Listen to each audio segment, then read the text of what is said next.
May i-update ako sa inyo. May nawawalang OLA doon sa list of recorded online lending platform.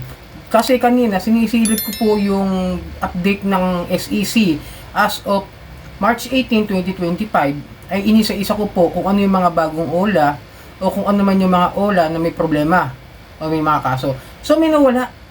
I-update ko ngayon at subaybayan nyo at talakayin natin yan ngayon. Alright, welcome back mga ka-Johnny. Bago natin simulan ang ating tatalakayin ay maglalambing lang po ako sa inyo na pakipollow po ang aking mga social media account, ang Facebook, TikTok at itong aking YouTube channel. Pakilike na rin po, share at hit nyo na po yung notification bell para updated po kayo sa mga videos na ginagawa natin dito about sa usapang online lending app. So yun nga, kaninang tanghali ay sinilip ko yung updated list of recorded online lending platform as of March 18, 2025. Nagulat ako, isa-isa ko lahat kung ano yung bagong pasok, kung ano yung bumalik, at kung ano yung mga nawala. At may nawala nga. Talagang nagulat lang ako nang nakita ko na nawawala ang high-fin lending o ang credit cash at peso wallet. Madali naman tignan yan di ba? Alphabetical naman po siya kapag binubuksan natin ang website ng SEC dun sa mga list of recorded online lending platform. So ayun, nung silip-silip ko siya, nagulat ako nung nakita ko na yung sa letter H. Siyempre, ang unang lalabas dyan kapag letter H ay si Home Credit, yung HC. Napakita ko sa inyo, ayan para may ebidensya tayo, baka sabihin na naman, yan, kwentong barbero na naman si Kuya Johnny. Hindi tayo kwentong barbero dito, kinukuha lang natin yung mga datos na to, galing lang din mismo sa mga website ng gobyerno, ng mga ahensya ng gobyerno. Kung saan nagkakaroon ng mga batayan, kung ano ba yung dapat kung gawing batayan na legit yung mga sinasabi ko at hindi galing sa akin lamang o galing sa opinion ko lamang. Okay? So ayan, HC Consumer, Home Credit, tapos number 45 na agad, Hupan Lending Technology. Di ba dapat HC tapos hyphen? Ganun yun Siyempre, alphabetical, C, D, E, F, G, gano'n, di ba? Kaso biglang lumagpas kagad sa U.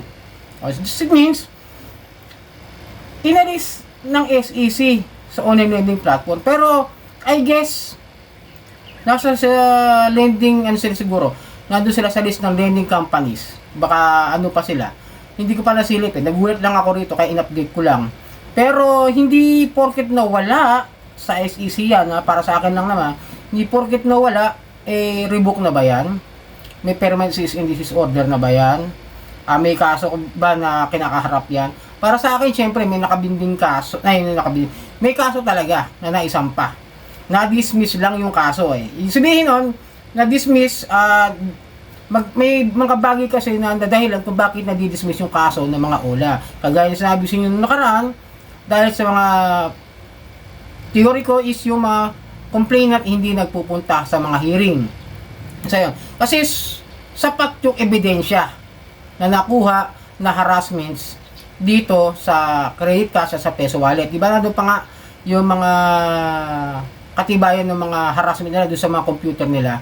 Pero ang tingin ko talaga dyan is yun nga yung complainant hindi pumupunta. Maaaring yun ang dahilan kung bakit nag-dismiss yung kaso. Pero dahil nawala nga itong OLA na ito, yung credit cash peso wallet, yung hyphen lending, I'm not sure kung i-revoke, bibigyan ng permanent cease and desist order o kung ano man. And then I check doon sa mga list of revoke online lending platform, wala sila ron. Mga may cease and desist order, wala rin sila ron, walang update ako nakita doon. Yun lang talaga nagulat ako. Hindi ko sure talaga, pero kung wala sila ron sa list, para sa akin, ang gagawin kong batayan dyan is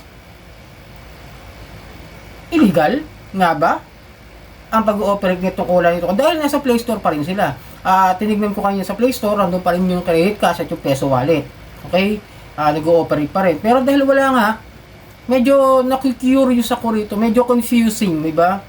Ayun ang minsan gusto ko itanong sa SEC. Kaso nga lang, hindi naman sumasagot agad-agad ang mga customer service o yung mga tawag doon, yung kanilang mga online services kung ano ba yung nangyari dyan, kung ano ba yung yung sitwasyon ng isang OLA, kung yan ba ay marirevoke, kung bakit wala na rin sa list pero nag-ooperate, di ba? Siguro dahil may issue, dahil nga, if I remember it correctly, parang third week yata ng February, no, na dismiss na yung kaso.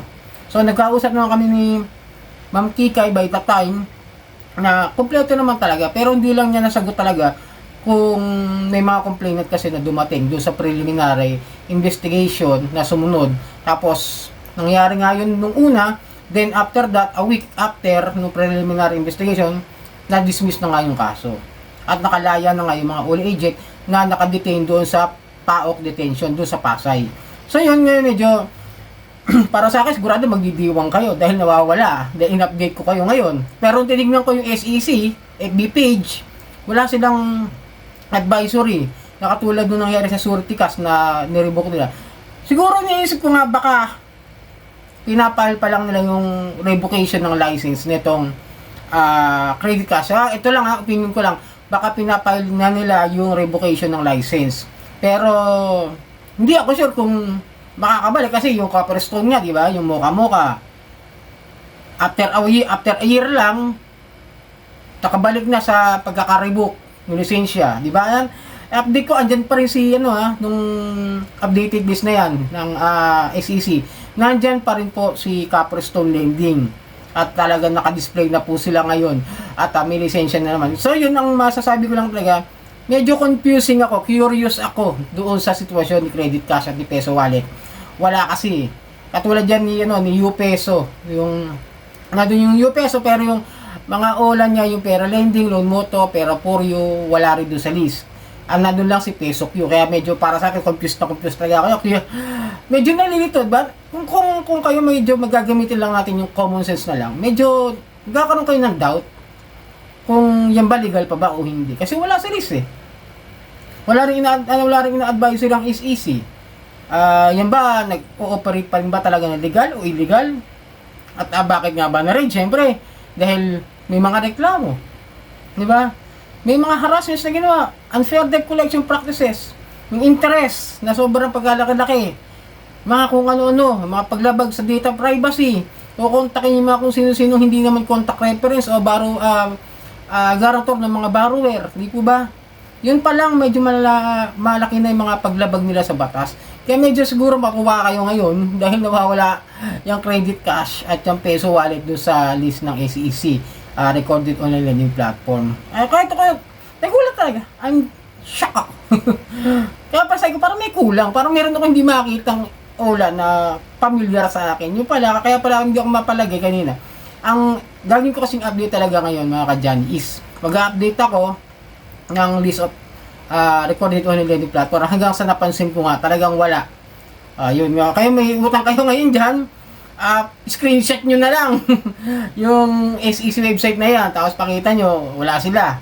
Then pag may utang kayo o nagkaroon kayo ng utang dyan, tanungin nyo sila kung may lisensya pa ba sila o hindi. Sigurado tatanggi naman yung mga yan na kung sila ba ay nirevoke kasi wala pang advisory si SEC. Pero I believe na dahil wala sila sa list, para sa akin they are not legitimate anymore dahil wala nga sila sa list. Kumbaga wala silang lisensya siguro. Pero kung nasa lending companies pa yung Hypin, baka pinatanggal lang itong mga online lending platform nila. So yun, sana nakatulong ang video ito. Muli, maglalambing po ako sa inyo na paki-follow ang aking mga social media account, ang Facebook, TikTok at itong aking YouTube channel. Maraming pong salamat at hanggang sa muli.